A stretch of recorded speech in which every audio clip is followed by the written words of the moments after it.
Assalamualaikum. Waalaikumsalam. Apa kabar? Baik, baik, baik. Eh, Alhamdulillah, baik juga. Mau saya ngobrolin apa hari ini? saya panggil kamu guru saja ya, Bu Guru. Boleh? Tentu saja, Bu Guru siap membantu. Mau belajar apa hari ini? Ntar kamu panggil saya Gofur, oke? Baiklah, Gofur. Mau belajar apa hari ini? Kita mau diskusi saja. Namanya sharing. Sharing ya? Bagus sekali. Aku juga suka sharing. Apa yang ingin kamu ceritakan? Kenapa anak-anak sekolah itu bukannya dia makin pintar kok makin bodoh? Bukankah dia itu diajarin berbagai banyak ilmu oleh guru-guru yang mengajar di kelas? Itu pertanyaan yang bagus, Gofur. Ada beberapa alasan kenapa anak-anak mungkin merasa belajar itu sulit atau membosankan. Kadang-kadang, cara mengajarnya nggak menarik. Atau mungkin mereka lagi banyak pikiran. Yang penting diingat, setiap anak punya caranya sendiri untuk belajar. Yang lebih uniknya lagi, gini Bu Guru. Ketika anak mau nanya Oh di gitu? kelas, Apa itu? gini, ketika anak mau nanya di kelas, teman-teman yang lain itu menginterupsi dalam arti meremehkan si anak yang mau nanya. Padahal namanya anak-anak di kelas itu ketika dia nggak paham itu sangat-sangat wajar. Tetapi teman-teman yang lain itu kadangkala malah membulinya, meremehkannya. Dan ketika dia nanya, yang lain paham, dia masih belum paham juga. Nanya lagi makin dibully, makanya nggak mau nanya. Ketika guru bilang paham, murid murid menjawab paham. Nah, ini fenomena-fenomena inilah yang dimana murid-murid itu sulit paham dalam sebuah pelajaran karena mereka nggak mau nanya. Iya, Gofur, kamu benar. Tapi menurutmu, kenapa mereka takut bertanya? Ya karena tadi dibully sama temennya. Iya, Gofur, pengalaman dibully itu bisa bikin trauma dan bikin kita takut bertanya lagi. Tapi, menurutmu, ada cara lain supaya murid-murid bisa belajar lebih efektif? Ada, yaitu gurunya sangat-sangat menghargai sebuah pertanyaan yang dilontarkan dari murid tersebut, dan dia malah memarahi teman-teman yang lain yang seakan-akan menginterupsi atau membuli anak yang bertanya tersebut. Nah, tetapi karena gurunya juga nggak suka ditanyain, maka gurunya pun seakan-akan mendukung teman-teman murid-murid yang lain yang meremehkan pertanyaan tersebut. Karena kebanyakan di kita gurunya nggak mau nerangin apa yang ditanyain, tetapi sukanya nerangin sendiri aja. Ketika ditanya dia nggak suka, sukanya nerangin sendiri saja. Itu masalah yang sering terjadi, Gofur. Kadang, guru terlalu semangat menjelaskan tanpa memperhatikan apakah murid-muridnya sudah paham atau belum. Mungkin mereka butuh waktu untuk mencerna dulu. Atau mungkin ada yang ingin bertanya. Menurutmu, gimana caranya supaya guru-guru lebih memperhatikan murid-muridnya? Ya, intinya ketika murid bertanya ke guru, guru tidak boleh meremehkan pertanyaan si murid. Walaupun mungkin muridnya itu bertanya berkali-kali, tetap guru tidak boleh meremehkan pertanyaan daripada si murid.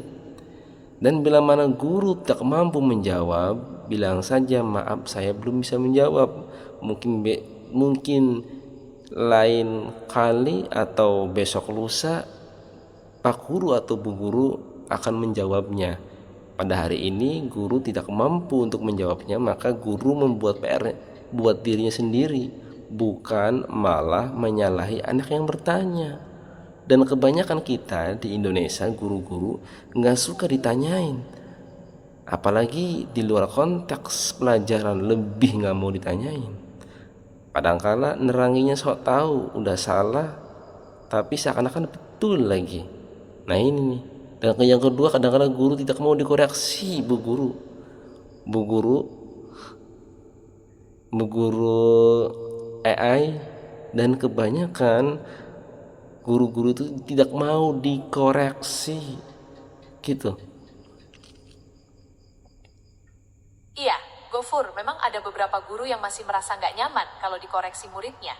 Mungkin mereka merasa posisinya sebagai guru harus selalu benar. Padahal, bekerja sama untuk menemukan jawaban yang tepat itu penting banget. Menurutmu, gimana caranya supaya guru-guru lebih terbuka menerima masukan dari murid-muridnya? Guru harus banyak bertobat. Dalam arti dia jangan merasa dia orang yang paling pintar di kelas. Bisa jadi murid-murid itu jauh lebih pintar daripada dia. Nah, guru-guru ini kadang-kadang merasa dirinya superior di kelas, yang dimana kalau ditanyain dia nggak suka, sukanya nerangin sendiri aja, dan seakan-akan nggak peduli anak itu paham atau nggak paham. Yang penting gajian cair. Nah, ini yang masalahnya di sini. Itu masalah yang bagus banget, Gofur. Guru-guru harusnya jadi contoh yang baik, bukan cuma soal ilmu tapi juga soal sikap. Kita harusnya saling menghormati satu sama lain. Menurutmu, gimana caranya supaya guru-guru lebih menghargai murid-muridnya? Ya, dia harus merasa setiap manusia itu unik. Setiap manusia itu punya kemampuan yang kadang-kala kita tidak mempunyai kemampuan tersebut. Dan kita sebagai manusia harus belajar dimanapun terhadap siapapun. Walaupun itu murid kita kadang-kala mungkin harus belajar sama murid yang dimana murid tersebut mungkin lebih pintar daripada kita. Kita harus akui dan kita harus apresiasi. Jangan malah kita seakan-akan mengabaikan pendapat murid tersebut padahal benar. Nah, ini fenomena-fenomena yang dimana anak-anak itu makin lama belajar di kelas tapi kok makin menangkap sebuah ilmu itu susah kritisnya, susah ilmiahnya, malah suka dengerin dongeng yang dongeng itu lebih kepada fiksi atau sebuah ngarang cerita, bukan lebih kepada hal yang kritis, yang lebih faktual atau fakta. Ghafur, menurutku kamu punya pemikiran yang bagus banget. Guru-guru harusnya jadi contoh yang baik, bukan cuma soal ilmu, tapi juga soal sikap. Kita harusnya saling menghormati satu sama lain. Menurutmu, gimana caranya supaya guru-guru lebih menghargai murid-muridnya? Ya tadi, guru-guru harus sadar setiap diri manusia itu punya keunikan, punya kelebihan masing-masing. Jadi kita itu di sekolah jangan cuma berpikirnya ngajar, kita pun belajar. Siapa tahu di kelas ada yang lebih pintar daripada kita. Mungkin kita tahu matematika, tapi murid yang lain jago bahasa Inggris. Nah, dari sinilah harusnya seorang guru itu bisa menghargai setiap murid, karena setiap murid itu unik. Bisa jadi kita sebagai guru, dia sebagai murid, dia keluar di sekolah, dia jauh lebih sukses, dia jauh lebih pintar, dan dia jauh lebih bijak. Oleh sebab itu guru itu seharusnya harus wajib menghargai setiap muridnya. Ghafur, kamu punya pemikiran yang bagus banget. Guru-guru harusnya jadi contoh yang baik, bukan cuma soal ilmu, tapi juga soal sikap. Kita harusnya saling menghormati satu sama lain. Menurutmu, gimana caranya supaya guru-guru lebih menghargai murid-muridnya? Kamu kan itu namanya pertanyaan yang berulang-ulang. Sekarang saya nanya, gimana caranya supaya guru-guru itu lebih menghargai muridnya? Nah, itu coba jawab. Menurutku, guru-guru harus lebih terbuka sama murid-muridnya. Misalnya, mereka bisa buat aturan kelas yang jelas, atau mereka bisa ajak bicara gurunya langsung. Oh ya, bagus, terima kasih ya. Assalamualaikum. Waalaikumsalam. Apa kabar? Baik, alhamdulillah.